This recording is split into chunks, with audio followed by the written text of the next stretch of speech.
구독자 여러분들 안녕하십니까, 금영대표입니다. 자, 오늘 4월 1일 화요일 마감 브리핑 시작하겠습니다. 오늘 2분기에 이제 첫 시작하는 그런 날이었는데 굉장히 좋은 흐름이 나왔죠. 어제랑은 극단적으로 다릅니다. 제가 어저께도 이런 얘기를 계속해서 해드렸던 것 같은데, 어제 유튜브 라이브 하면서 제가 1시간여 동안 방송을 했죠. 그러면서 제가 계속 해드린 얘기가 뭐 클로버 등 로봇주에 대한 소개도 있지만 지금 시장 상황에 대한 얘기를 초반에 굉장히 자세하게 설명을 해드렸습니다. 우리 시장은 그렇게 높은 밸류가 아니란 말이에요. 과도한 그 상승이 아니고 오히려 반대로 과도하게 하락해서 작년까지 상승을 못했던 장. 그래서 밸류 자체가 굉장히 낮은 상태에서 최근에 이제 바닥권 반등이 좀 있었을 뿐이잖아요. 근데 그런 상황에서 미증시와 똑같은 하락을 맞는다? 오히려 그 미증시 하락보다 더 큰 하락을 맞는다라는 것은 사실 이해할 수 없는 부분이다라는 얘기를 제가 계속해서 해드렸던 것 같은데, 전일에 3% 이상 하락했던 우리 시장이죠. 정말 저는 과도한 하락, 그게 하루 종일 이렇게까지 빠진다고? 뭐 계속 이러고 있었는데, 과도한 하락이라는 인식이 저는 계속해서 있었다라고 생각을 해요. 그래서 사람들은, 투자자들은 매수에 나서지 않았던 것이고, 매도를 하는 그 매도세는 공매도가 그 큰 범위를 차지했다라고 저는 생각을 합니다. 어저께 보면 대차장고가 굉장히 높았었던 2차 전지주들을 중심으로 이제 하락세를 보였고, 장중에는 매도량이 전혀 안 잡혔어요. 진짜 신기했던 건 어저께 2차 전지 관련주들이 장중에 매도량이 아니라 오히려 순매수가 잡혀 있었는데 장 끝나고 나서 매도량이 확 잡혔습니다. 이게 공매도거든요. 장중에는 공매도는 장중에 수급량으로 잡히질 않아요. 장 끝나고 잡히면서 장 끝나고 이제 그날 토탈에서 매도량 잡히고 공매도의 정확한 범주는 다음날 이제 나오는데, 그러한 영향이 이제 시장이 하락을 했던 겁니다. 공매도 되게 첫날이고 1년 동안 공매도를 응축했었던 이 수급 세력들, 공매도 세력들이 어저께 이제 공매도를 쏟아내면서 우리 시장이 3% 이상 하락을 했었던 거죠. 오늘 전일 낙폭 대부분 회복하면서 반등했고, 장중에 코스닥 시장 3.4%까지 급등을 했습니다. 한마디로 얘기하면 전일 낙폭을 넘어선 거죠. 그래서 지수상의 움직임으로 본다면 코스닥 지수잖아요. 어제 하락했었던 여기에 있는 요 갭을, 어이구 깜짝이야, 얼굴이 이렇게 크게 나오다니. 여기에 있었던 이 갭을요 완벽하게 마무리하면서 이날의 하락, 어제의 하락을 없애버렸습니다. 그러면서 이제 요 갭을 완벽하게 메우면서 뭐가 되냐면 요 선을 매물 지지 영역을 만들었어요. 매물대를 만들었다는 거죠. 아래에 있는 매물대는 매물 지지의 강력한 신호가 되겠죠. 그럼 이제 하락할 때 받쳐주는 수급으로 작용을 할 수가 있다는 겁니다. 그래서 여기서 이제 만약에 내일장에서 하락이 나온다라고 하더라도 한 번은 더 내일장에서 하락이 나온다면 한 번은 버텨주고 상승할 수 있는 이런 모멘텀을 만들었다. 저는 이렇게 생각을 합니다. 기술적인 부분이고요. 내용적인 측면에서 뭐 트럼프가 관세 얘기를 과격하게 한다거나 이번 주에 이제 상호 관세가 발효가 되니까요. 상호 관세가 발효가 되는 게 정확하게 보자면 지금 우리 시간으로요. 4월 2일이니까 이 중요한 게 왜 일정이 안 잡혀 있니? 딱 나와야지. 현지 시간으로 4월 2일. 뭐라는 거야? 미국이 상당한 관세를 부과하는 국가를 지저분한 15개, 더티 50? 더티 15이라고 지금 이름을 지은 것 같은데, 근데 지금 이런 얘기를 했어요, 오늘. 관세 인하를 협상한다면 관세를 면제할 가능성. 그러니까 뭐예요? 미국에서 수출하는 물건에 대해서 관세를, 인하를, 협상을 해주면 관세를 면제해 주겠다는 거예요. 오늘 그래서 트럼프가 이런 얘기를 했죠. 요 얘기입니다. 어떤 경우에는 관세율이 상당히 낮아질 수도 있다라는 얘기를 했어요. 그러면서 상호관세 발표를 앞두고 이제 어떻게 보면 제가 볼 때는 진정을 시켜주는 겁니다. 그래서 부과했던 것보다 관세율이 상당히 낮을 수도 있다. 유연성을 시사를 했다는 얘기죠. 예, 과격하게 내일 얘기를 하느냐 아니면 유연하게 얘기를 하느냐에 따라서 시장이 조정을 받고 밀려 내려가느냐 또는 반등을 하면서 오늘 장에서부터 시작해서 이제 상승 흐름을 타느냐, 이 흐름이 갈리게 될 겁니다. 이미 우리 시장은 여기에 있는 저점은 완전히 이탈한 상태이기 때문에 지금 여기서 새로운 바닥을 만드는 거고, 그래서 이런 패턴의 쌍바닥 패턴이 필요하다라는 부분은 우리가 제가 여러 번 설명을 드렸을 겁니다. 그래서 여기서의 이 짝꿍댕이 패턴의 이 쌍바닥을 만들어 가려면 여기에 어저께 형성돼 있었던 이 음봉에서의 매물 지지대가 상당히 중요하다라고 할 수가 있겠습니다. 기술적인 부분입니다. 이제 여기서 내용적인 측면, 기술적인 부분을 완성시켜 주는 것은 내용적인 측면이에요. 그래서 이 내용적인 측면에서 트럼프가 과연 어떤 이야기를 할지가 굉장히 또 중요하다고 할 수가 있겠습니다. 어쨌든 오늘 코스닥 시장이 3.4% 급등을 했다라는 것은요, 전일 낙폭 넘어서면서 전일 낙폭이 과도했다라는 증거를 보여주는 거라고 저는 생각을 해요. 그래서 전일에는 공매도 재개 첫날이란 점이 앞서 말씀드린 대로 종목별 낙폭을 키웠다라고 생각을 합니다. 이제 금일 반등으로 인해서 전일 하락장 의미 없이 지워버렸죠. 오히려 하단부에 매물 지지 영역으로 만드는데 성공을 했기 때문에 이 부분을 높이 좀 평가할 필요가 있겠습니다. 자, 내일 이슈는 크게 별다른 건 없고요. 지금 상호관세는 4월 2일 현지 시간이기 때문에 우리 시간으로는 내일 모레 아침에 적용이 될 거예요. 그래서 내일까지는 이제 공급자관리협회 제조업 지수, 그리고 제조업 PMI 확정치, 그리고 2월 9인 이직 보고서인데, 이게 지금 시사하는 바가 굉장히 큽니다. 일단 ISM 제조업 지수는 미국의 전통 제조업이 지금 확장 국면이냐 아니냐를 나타내 주는 건데, 경기에 대한 부분이 될 수 있고, 더 중요한 건 뭐냐면 트럼프가 관세를 이렇게 강력하게 밀어붙이는 가장 큰 이유가 미국의 제조업을 살리겠다라는 거예요. 그럼 제조업 지수가 확실하게 확장 국면으로 넘어와야 되는데, 이게 아니다라고 한다면 관세가 오히려 부메랑이 돼서 자국 제조업까지 타격을 매기고 있다라는 게 되겠죠. 굉장히 웃기는 거예요. 지금 관세를 하는 이유가 자신들 미국의 전통 제조업을 살리기 위해서인데, GM 포드가 오히려 직격탄을 맞았죠. 다른 나라에서 보복 관세를 매겨버리면 수출길 막히죠. 또 GM 같은 경우에는 한국 GM도 있을 뿐만 아니라 국외에서, 미국 외에서 생산하는 차량들이 많단 말이에요. 근데 그게 들어갈 때 관세가 붙습니다. 그럼 이게 되겠어요? 그래서 한국 GM이 철수한다는 얘기도 나오죠. 그리고 사실 이게 굉장히 이 관세 부분 계속해서 얘기 드리는데, 되게 부정적인 게 뭐냐면 만약에 현대차 메타플랜트 아메리카에서 자동차를 생산했어요. 그 자동차를 이제 미국 내에서 팔 때 관세가 안 붙겠죠. 미국 내에 생산했으니까. 근데 문제는 그 자동차를 만든 노동자들은 미국인이란 말이에요. 미국인이든 이민자들이든 어쨌든 미국 내에 이제 임금대로 줄 거 아닙니까? 그러면 미국 임금이 싼가요? 굉장히 비싸잖아요. 그럼 그 비싼 임금이 어디에 적용될까요? 자동차에 적용이 돼요. 그럼 자동차에 적용이 되면 차값이 올라가겠죠. 한국에서 3천만 원의 차를 보내면 관세 25% 해가지고 뭐 한 700만 원, 750만 원 정도 붙는다. 한 700만 원 정도 붙는다라고 가정했을 때 이 700만 원이면 3,700만 원이란 말이에요. 근데 미국 내에서 고임금으로 해서 3천만 원짜리 차량이 임금이 더해지면서 3천 한 6, 700 되면 똑같은 겁니다.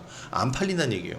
그리고 그렇게 과열 경쟁이 되게 되면 GM 포드도 가격을 올릴 수밖에 없을 거예요.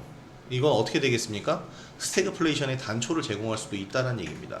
이 부분들을 가지고 지금 굉장히 얘기들 많아요. 미국 내에서. 그러니까 관세가 결코 미국의 우호적인, 그러니까 미국을 유리하게 만드는 것이 아니다라는 얘기들이 많이 지금 나오고 있는데, 이 측면을 트럼프가 과연 모를까요? 이 사람은 타고난 장사꾼이자 평생을 장사꾼으로 살았고 대통령이 돼서도 장사를 하려는 사람인데 이걸 모를까요? 알 겁니다. 그래서 지금 현재 이 관세는 제조업을 살리기 위한 건데, 제조업 지수에 반응이 없다면 어떻게 보면 명분을 잃어버릴 수밖에 없죠. 자, 그리고 제조업 PMI 확정치도 나옵니다. 구매자 관리 지수인데 이런 부분들 이제 내일 제조업 지수들이 이렇게 나오게 되면은 오늘 오후에 나오는데 이 제조업 지수에 대한 부분들이 나오면 관세에 대한 부분을 트럼프가 지금 현재 약간 이걸 뭐라고 표현해야 되죠? 때를 쓴다고 해야 될까요? 막 진상을 부린다는 표현은 그렇고 난 할 거야 막 이러고 있잖아. 근데 이런 상황에서 만약에 제조업 지수가 나아지는 모습이 나오지 않는다면 오히려 겉봐라 관세를 올려야 되지 않겠느냐 이렇게 강경하게 얘기할 수도 있습니다. 왜냐면 지금 관세를 올린 건 아직 아니잖아요. 일부분은 관세가 올라갔는데 아직 제조업 지수에 나타나는 게 아니란 말이에요. 근데 만약에 제조업 지수가 내일 안 좋게 나온다 그러면 거봐 관세 해야겠지 라고 강경하게 얘기할 수가 있단 말이에요. 그래서 지금 이 제조업 지수가 좀 평탄하게 나와야 됩니다. 너무 좋게 해도 좀 그렇고요. 평탄하게 나오는 것이 가장 좋을 겁니다. 자, 그리고 미국의 2월 구인 및 이직 보고서, 이거 뭐 매크로 일정인데 뭐 셋 다 매크로 일정이죠. 구인 및 이직 보고서를 통해서 고용 환경에 대한 부분, 이게 경기 침체 가늠할 수 있는 잣대이기 때문에 역시 중요하게 봐야 되겠고요. 자, 관심 섹터와 종목, 제가 어저께 목노아 얘기했던 로봇주 오늘 굉장히 좋았죠. 자, 그리고 AI 관련주는 오늘 올랐어요. 반도체부터 시작해서 AI 관련주들 다 올랐는데 지금 조금 아쉬운 게 3로직스 왜 이래 시간 외에서. 내가 이거 분명히 VIP방에서도 얘기했는데 이거 매수할 겁니다 라는 얘기를 했다가 매수를 안 했거든요. 지금 아직 매수하기 전인데 기본적으로 물량을 좀 들고 있긴 하지만 추가 매수를 아직 안 했는데 재매수를 지금 3로직스가 상당히 좋은 흐름 보이고 있네요. 이 AI 관련주들 잘 보셔야 돼요. 지금 성장 동력이 끝난 애들이 아니잖아요.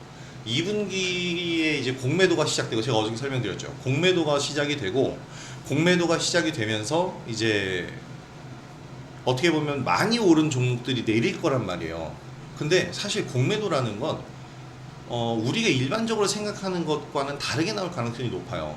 많이 오른 종목에서 공매도가 나와서 내리는 게 아니라 더 내릴 것 같은 종목에서 공매도 나오면서 내릴 수 있죠. 그게 어저께 현실화된 게 2차 전지예요. 그래서 올라가는 종목에 오히려 공매도 없이 계속 그냥 올라가는 거예요. 나중에 더 큰 공매도를 때릴 뭐 준비를 하는 거일 수도 있겠지만, 공매도를 잘못 때리면, 생각을 해보면 여러분 방산주가 많이 올랐잖아요. 많이 올라서 공매도 때렸는데 실적이 좋아. 그래서 시장에서 매수세가 계속 유입돼요. 그럼 올라가겠죠. 그럼 공매도 세력은 손해를 봐요. 그래서 많이 오른 종목에서 공매도가 무조건 나올 수가 없는 게, 그 많이 오른 종목이 앞으로 더 오를 것 같으면 공매도가 나올 수가 없어요. 그래서 AI 관련주를 봐야 되는 게, 지금 많이 내린 상태이긴 하잖아요. 많이 내린 상태인 이 AI 관련주는 더 내릴까요? 2차 전지와 같은 상황일까? 올라갈 가능성이 더 높다라고 저는 보거든요. 그리고 AI 관련주들 중에서 내린 것도 많이 있지만 현재 지금 상승 흐름을 타고 있는 종목들도 있어요. 얘네들은 더 오를까요, 내릴까요? 더 오를 가능성이 높다고 보거든요. 공매도가 못 나와요. 그래서 공매도에서 좀 자유로울 수 있는, 좀 편안할 수 있는 부분, AI 관련주들 성장성이 있잖아요. 그러니까 2차 전지 쪽에 전통적으로 공매도가 계속 몰렸던 것은, 2차 전지 쪽은 갑론을박이 많았어요. 더 간다 안 간다. 왜 2년 전에 에코프로 목표가 700만 원인가? 에코프로 BM이었나요? 목표가를 700만 원 찍은 증권사도 있었는데 말도 안 되는 가격이라고 저는 얘기를 했지만 나름 타당한 이유를 댔어요. 리튬 가격이 그때 당시에는 계속 올라갔으니까. 하지만 이 원자재 가격이 올라가면서 일궈내는 실적은 연속성, 지속성이 없죠. 일회성이란 말이에요. 그렇다면 내려야 되는 게 정상이다. 그 공매도 세력 아니다, 더 간다. 이게 누구냐면 개인 투자자들, 개미라 불리는 개인 투자자들 중심이었어. 왜냐? 많이 샀거든. 그래서 공매도 나오면 안 돼. 개인들 입장에선 더 올라가야 돼. 왜냐면 개인들은 사고 팔고의 개념이 우리 말고, 이 영상을 보시는 여러분들과 저와 같이 매매하시는 우리 투자자분들 말고 일반적인 개인 투자자들은 사고 팔고를 몰라요. 일단 사고 영원히 올랐으면 좋겠어. 밑도 끝도 없이 올랐으면 좋겠어. 경제 상황과 상관없이, 얘가 마지막에 엑시트 되는 거 상관없이 난 안 팔 거니까 영원히 올랐으면 좋겠어. 이게 모든 개인 투자자들의 꿈에서도 그리는 소원일 겁니다. 근데 그렇게 올라가는 게 없잖아요. 그래서 싸움이 나는 거예요. 에코프로에서 계속 공매도 세력과 그것을 받아서 올리는 개인 매수 세력, 게임스탑에서 이제 공매도 세력과 개인 투자자가 한번 전쟁이 일어난 게 미국 증시였잖아요. 그거가 똑같이 우리나라도 일어나는데 결국에 어떻게 됐냐면 개인들이 이겼습니다. 공매도 세력 다 받아내고 올리니까 공매도 때렸던 외인 기관들이 공매도 했는데 올라가 손해죠. 그래서 그걸 커버하려고 미친 듯이 쇼커버링해서 더 올라간 거였어요. 자, 그런 경우엔 이런 경우에는 비정상적인 상승이 나와서 에코프로가 정말로 크게 올랐던 건데, 이 얘기는 뭐예요? 펀더멘탈이 아니죠. 수급적인 구조에 의해서 주가가 상승했던 거예요. 아무것도 없어요. 그럼 어떻게 될까요? 어느 순간에 나온단 말이에요, 공매도가. 그리고 개인 투자자들도 다 다르잖아요, 생각이. 난 이 정도면 만족해 하면서 엑시트하는 물량들이 나오기 시작하고, 어느 시점이 되면 이 무게추가 매도로 기울어지는 순간 내려가는데, 그때 이를 갈던 칼을 갈던 공매도 세력은 거기서 쏟아낸단 말이죠. 이게 잘못된 걸까요? 절대 잘못된 게 아닙니다. 왜냐하면 무차익 공매도가 아니었단 말이에요. 물론 무차익 공매도 세력이 있었는데 그들은 범죄를 저지른 거고, 그건 잘못을 한 거고, 이렇게 올라간, 과도하게 올라간, 펀더멘털 대비 많이 올라간 이 종목에 대해서 주가를 안정시켜주는 게 공매도의 역할이란 말이에요. 그래서 말씀드렸다시피 펀더멘털로 인해서 에코프로가 올라간 게 아니고 이 수급 전쟁으로 인해서 주가가 올라간 거기 때문에 언젠가 예견된 폭락이었어요. 그렇게 해서 공매도가 나왔죠. 그런 다음에 어떻게 됐어요? 주가가 무너진 게 문제가 아니고 기업적으로 리튬 가격이 폭락하면서 실적이 악화됐어요. 당연한 거죠. 전기차 수요는 그렇게 뛰어나지가 않습니다. 중국 제외하고는 전기차를 그렇게 많이 안 쓰잖아요. 자, 그러다 보니까 이제 2차전지 관련주는 그렇게 빠그라진 거고요. 지금도 사실 공매도 재개되면서 2차전지 관련주들이 더 안 좋은 겁니다. 나중에 이제 전기차 업황이 좋아지고 바닥 치고 나서 올라오면 그때 이제 다시 들어올 거예요, 수급이. 그거는 나중 일이고 지금이 문제잖아요. 지금 왜냐면 그 나중이라는 것은 기약 없는 나중이잖아. 근데 그 나중에 좋아질 건데 지금 현재 무너지고 있는 업황, 바닥을 친 업황, 이것 때문인데, 저도 바닥은 맞다고 생각하지만 매수세가 들어올 만한 명분은 주지 않고 있죠. 업황 턴어라운드에 신호가 없으니까. 하지만 AI 관련주 쪽, 반도체 쪽은 그게 아니란 말이에요. 특히 삼성전자, 제가 어저께 설명드렸지만 DDR5, DDR이라든지 이 D램이라든지 이 낸드 플래시 쪽에서는 지금 가격 인상이 마이크론에서부터 시작할 거고, 삼성전자도 2분기에 할 거예요. 그리고 지금 수요량이 굉장히 많습니다. 특히 관세가 붙어버리면은 이제 반도체 가격도 올라가기 때문에, 관세 붙기 전에 사재기 하려는 이 반도체 고객사들이 굉장히 많아요. 그래서 지금 현재 이 범용 레거시 반도체 쪽에서는, 레거시 반도체 쪽에서는 지금 수요가 굉장히 많기 때문에 이 반도체 관련주들의 실적 전망이 밝고요. 전기차 같은 경우에는 캐즘 현상이라는 게 설명드렸지만, 얼리 어댑터들이 구매한 다음에 이제 공백기를 캐즘 현상이라고 그러는데 사실 별 관심 없잖아요. 내연기관 아직 탈 거란 말이야. 전기차 아직 좀 먼 미래의 얘기야, 나한테. 그런 분들이 많단 말이에요. 그렇게 된다면 수요가 언제 회복될지 2차전지는 기약이 없지만 AI라든지 이 반도체 쪽은 다르죠. 어쨌든 지금 스마트폰은 나오고 있고 계속 발전된 AI가 나오고 있어요. 그리고 이걸 커버하기 위한 데이터 센터가 필요하고요. 중국의 딥시크가 등장하면서 반도체 쪽이 안 좋아지는 게 아니라 오히려 반대로 데이터 센터 또는 이제 AI 알고리즘을 처리하기 위한 이 그래픽 카드를 더 고사양을 써야 돼요. 딥시크가 너무 뛰어난 알고리즘을 갖고 있어서 하드웨어로라도 쫓아가야 된단 말이에요, 경쟁 업체들은. 그래서 지금 AI 관련 분야는 지금 자체는 유리기판을 비롯해서 다들 잠잠하지만, 오늘은 반응이 있었죠. 오늘 급등들을 좀 보였는데 이 급등을 이어서 어느 정도 반등 흐름 계속해서 나와줄 겁니다. 이거는 제가 항상 강조하지만 필연적인 부분이에요. 전기차도 마찬가지예요. 미래가 되면, 좀 더 미래가 되면은 석유는 없어질 테니까 전기차로 다 바뀔 거예요. 근데 그 전까지는, 근데 그 시점은 우리가 정확히 한정 지을 수 없다. 근데 AI는 지금 시대가 도래하고 개화한 시기이기 때문에 다르다라는 거죠. AI 관련주들 잘 보셔야 되겠고, 현대차 그룹 관련주도 제가 마찬가지로 설명을 드렸습니다. 현대차가 미국에 31조 투자해서 메가플랜트인지 지금 단어가 좀 헷갈리는데, 어쨌든 미국에 31조 투자를 해서 대규모 공장을 건설을 했잖아요. 여기서 전기차 생산하고 다 이제 자동차를 생산할 텐데 문제는 그걸로 인해서 현대차의 주가가 상승한다고 생각하시면 안 됩니다. 현대차는 그 뒷배가 되는 거고요.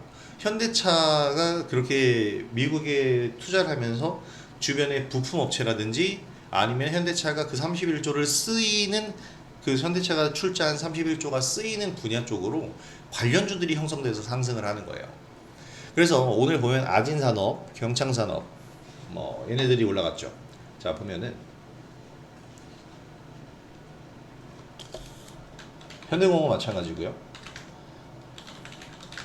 현대차 같은 경우에는 오늘 양봉이긴 하지만 오르는 모습을 보이긴 했지만 그렇게 많이 오르지 못했어요. 당연한 겁니다. 지금 와 3월에 그래도 36만 대 팔았네요. 대단히 많이 팔았는데 전년 대비 2% 감소했네. 근데 굉장히 많이 판매한 거예요. 경기가 부진했잖아요.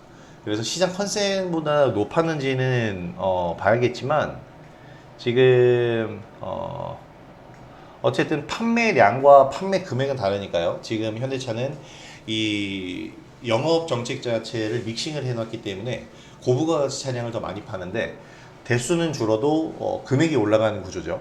어쨌든 현대차 같은 경우에는 이제 이 메타플랜트 아메리카를 만든다 하더라도 수혜를 바로 입을 수 없지만 아진산업과 같은 그리고 오늘 MOT 봐야 되는데 제가 오늘 이 MOT를 오늘 이거 안 썼네.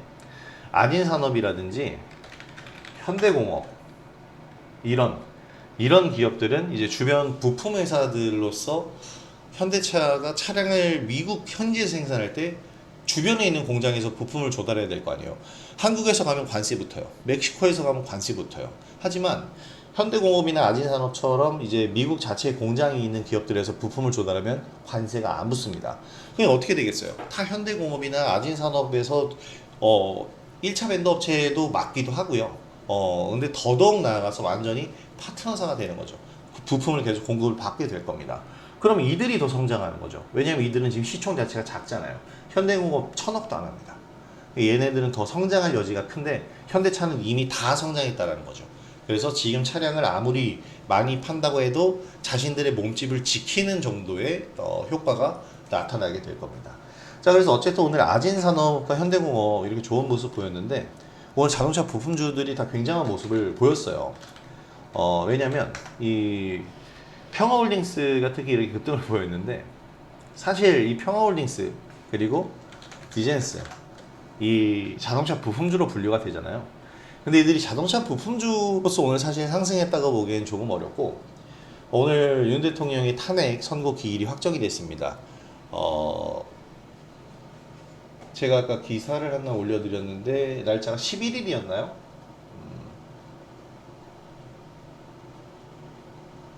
뭐 워낙에 오늘 중요한 뉴스이기 때문에 그냥 뉴스 보면 나옵니다.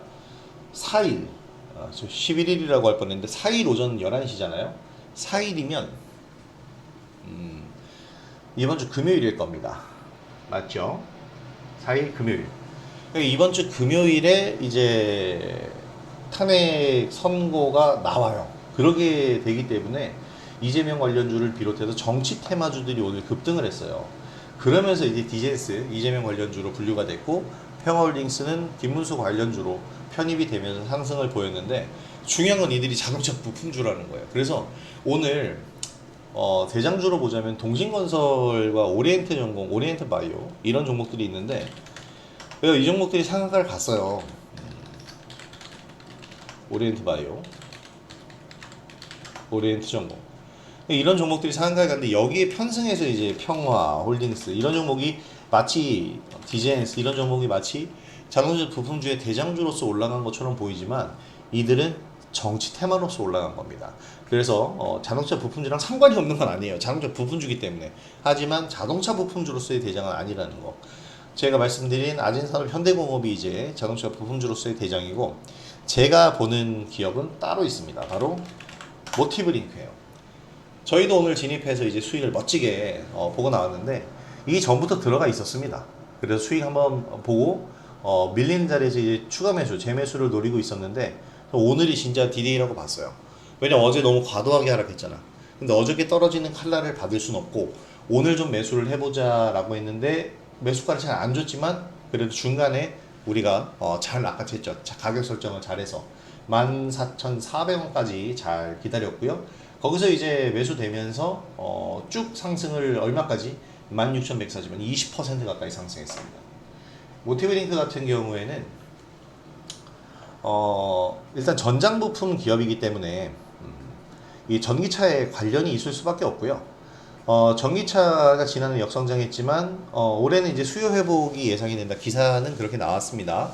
그리고 이 모티브 링크는 그 전기차 그리고 모든 자동차에 들어가는 전장 부품, 트랜스포머와 필터, 인덕터 등을 생산하는 기업입니다. 고객사 뭐 당연하겠죠. 현대차, 기아차입니다. 현대차고. 그래서 현대차 밸류체인으로 우리가 봐야 되는데 이 모티브 링크는 향후에 지금 오버행 이슈가 상당히 적어요.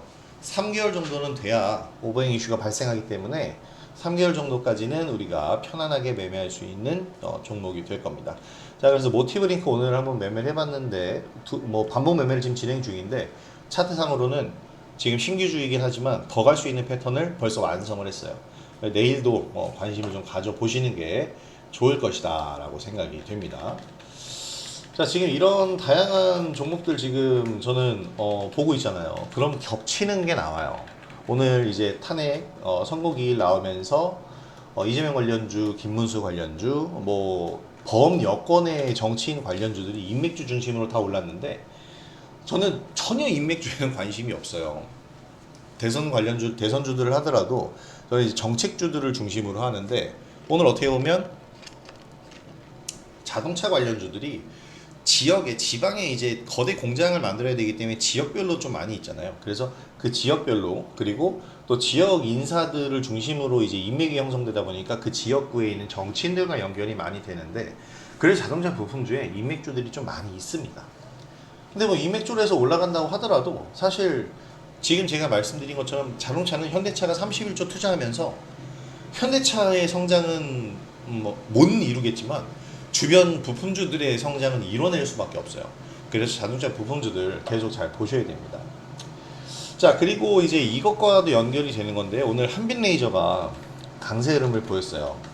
한빛레이저가 강세 흐름 보였는데 강세 흐름 보였었던 가장 큰 이유는 뭐냐면 바로 요 휴머노이드 배터리입니다.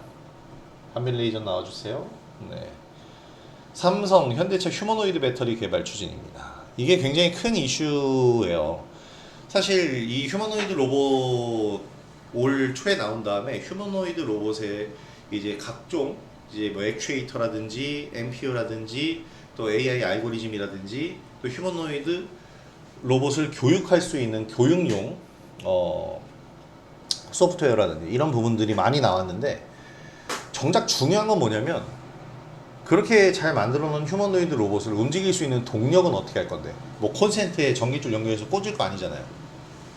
결국은 이런 핸드폰처럼 배터리가 있어야 된다는 거예요.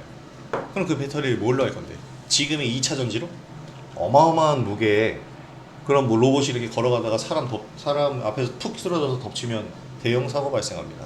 절대로 그 무게는 견딜 수가 없어요. 그럼 뭘로 해야 되느냐? 그래서 차세대 휴머노이드 배터리가 필요하다라는 거예요. 거의 전고체 배터리가 될 것으로 생각이 되는데 그러면서 이제 휴머노이드 시장 급성장하면서 로봇에 들어갈 배터리가 이제 각광을 받고 있다. 이런 얘기가 나온 겁니다. 한빛레이저가 이제 주요 종목 중에 하나고요. 한빛레이저 이외에 MOT가 있습니다. MOT를 했어야 되는데 아쉽습니다. MOT인데 여기 기사가 나와 있죠. 휴머노이드에 탑재될 고성 배터리 공동 개발에 나선다. MOT 같은 경우에는 지금 최근에 차트를 만들어 놓고 지금 다시 회생을 한 거기 때문에 여기서 만약에 헤드앤숄더가 나오지 않는다면 헤드앤숄더도 지금 현재로서는 여기서 내리면 헤드앤숄더가 되는 건데 여기서 상승 흐름을 이어가면은 N자형 상승 파동이 되는 거예요. 그래서 MOT 같은 경우에는 내일 그리고 모레 이번 주 주가 흐름 굉장히 중요하기 때문에 한번 눈여겨보실 필요가 있다라고 생각이 듭니다. 자, 이렇게 어떻게 보면은 지금 현대차 그룹 관련주로 해서 제가 어저께는 클로봇을 굉장히 자세하게 설명드렸잖아요. 클로봇이 이렇다. 그래서 오늘 클로봇이 사실 올랐어요. 근데 제 목표가는 오진 않았는데 저는 클로봇 22,000원 이상 간다고 봅니다. 신고가 나온다고 봐요. 근데 오늘 설명드린 부분도 AI 관련주, 뭐 로봇 관련주 다 있지만 지금 현대차 그룹 관련주 안에 전부 포함이 돼서 움직일 수 있어요.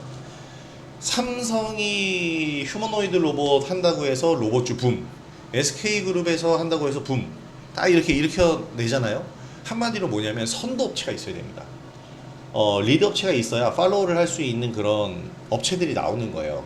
그래서 지금은 이제 현대차 그룹에서 어떻게 보면 강력한 모멘텀을 만들어줬고, 나머지 기업들에서 이런 현대차가 진행하는 사업을 따라가는, 그래서 더 성장할 수 있는 기회를 만들어낼 겁니다. 자, 오늘 뭐 다 얘기를 해드렸는데, 요거 아까도 얘기해드렸지만 트럼프는 요걸 알 거예요. 오늘 장마감 이제 정리를 해보면 트럼프 지금의 하락장을 만든 게 자신이라는 것을 알지 않을까요? 알겠죠. 아니면 의도적으로 만들었던가. 근데 생각보다 낙폭이 크고 관리가 안 되는 거지. 그럼 두려워해야 됩니다. 왜냐면 미국은 주식시장과 함께하는 나라예요. 주식시장이 무너지면 미국 대통령들의 입지는 상당히 좁아집니다. 어쩔 수 없어요. 미국의 이 국민연금이라고 불릴 수 있는 401k 연금이 대부분 이제 증시에 투자가 되거든요. 그거 매달 입금이 되면, 연금이 매달 입금이 돼요. 노동자들에게. 그러면 그걸 가지고 이제 스스로 매매를 할 수 있는데 대부분 주식으로 투자가 들어간단 말이에요. 그래서 지금 트럼프는 관세를 무기로 칼춤을 더 이상 추기에는 어려울 겁니다. 왜냐하면 지금 증시가 걷잡을 수 없이 파괴되고 있는 걸 눈으로 보고 있잖아요. 투자자들은 트럼프가 아무리 당근책을 써도 이제 믿질 않아요. 돌아오질 않습니다. 그러면 지금 트럼프는 이제부터는 뭘 만들어야 되냐면, 이것 빌드업이 필요한 거예요. 유화적인 태도를 만들면서 계속 이제 빌드업을 해갈 필요가 있어. 증시로 돌아와라. 지금 헤지펀드라든지 아이뱅크들은 미국장 안 삽니다. 매수할 이유가 없죠. 밸류도 높은 상태에서 트럼프가 어떤 행동을 할지, 어떤 발언을 할지, 이 발언을 또 신뢰할 수 있을지에 대한 불확실성이 너무 커요. 그런데 고개를 조금만 돌리면 러시아 이제 전쟁 끝날 텐데 주가 너무 낮아. 전쟁 중이었으니까 폭락했죠. 전쟁 국가 근처에 있었던 폴란드 역시 마찬가지. 뭐 우크라이나는 지금 뭐 증시에 대한 부분이 있을 수 있는 상황은 아니고, 중국 너무 낮아. 너무 낮은데, 낮은 이유 자체는 뭐 경기가 둔한 뭐 그런 측면도 있겠지만, 중국은 사실 중국 그 자체로만 살아남아도 내수를 돌려서 성장할 수 있는 국가. 그리고 쭉 둘러보니까 미국이 필요로 하는 밸류를 다 가지고 있는, 밸류 체인을 다 가지고 있는 대한민국이라는 나라 주가가 왜 이렇게 낮아? 근데 환율이 높네. 정치적으로도 불안해. 근데 이것들이 지금 해소가 된다면 우리나라로 외국인 수급들이 들어올 수 있는 환경. 야, 공매도 안 되는 후진 증시야. 저기는 이머징 마켓이야. 선진 증시 안에 들어가지 마. 공매도 이제 되기 시작하네. 그럼 외국인 수급이 들어올 수 있는 환경을 우리는 굉장히 잘 만들어 놓고 있다라는 거예요. 그래서 저는 지금 현재 하락장이 나오고 있지만, 오늘 그리고 정치 테마주들이 상승하면서 개별주들의 상승이 좀 제한적이었지만, 이 아쉬움 포함하더라도요, 금일지수 반등 그리고 종목들의 반등이 큰 의미를 지니고 있다. 지금 여러 환경, 제가 지금 설명드린 이 몇 가지 환경들만 놓고 보더라도 수급적으로 개선될 여지가 충분하다. 그러면 우리 증시는 상승 흐름이 나옵니다. 그래서 저는 2분기 종목 장세 펼쳐진다라고 생각을 하고요. 박스권 상승하면 부딪히고 상승하면 부딪히고 하겠지만, 그런 식으로 천천히 서서히 우상향으로 가면서 상승장의 흐름을 만들어내려고 할 거예요. 그래서 제가 생각할 땐 1분기 이상의 매매하기 좋은 환경이 나타날 수 있을 것이다. 그게 바로 제가 생각하는 우리나라 증시의 2분기 모습입니다. 2분기 증시 저는 기대하고 있고요. 이 구독자 여러분들도 많은 기대를 해보시기 바랍니다. 결코 이번에는 뭐 항상 그랬잖아요. 매년 1분기 때 좋다가 쭉 무너지고 그랬는데, 이번에 무너지더라도 박스권 흐름에서 단단하게 잡아주면서 하단 지지력을 좀 보여줄 것이다 라고 생각하고요. 여기서는 이제 상승 전환에서 성장할 수 있는 기업들 굉장히 많이 있습니다. 나올 수 있을 것이다 라고 생각되니까 우리 국장에서 한번 신나게 뛰어놀아 봅시다. 제가 또 어떻게 어느 동네에서 뛰어놀아야 되는지, 어느 곳이 이제 우리가 뛰어놀 만한 좋은 환경인지는 제가 잘 분석해서 이렇게 항상 영상을 통해서, 또 장중에는 텔레그램 커뮤니티 등등을 통해서 계속해서 소개를 해드리도록 하겠습니다. 자, 오늘 영상 여기서 마무리하도록 하겠고요. 오늘 영상이 도움이 되셨다면 구독하기와 좋아요, 알림 설정 한 번씩 부탁드리도록 하겠습니다. 자, 오늘 영상 여기서 마무리하도록 하겠고요. 오늘 영상 시청해 주셔서 정말 감사드립니다. 자, 그럼 저는 내일 영상으로 다시 돌아오도록 하겠습니다. 자, 김영 대표였습니다. 편안한 오후 되시고 내일 뵙도록 하겠습니다. 감사합니다.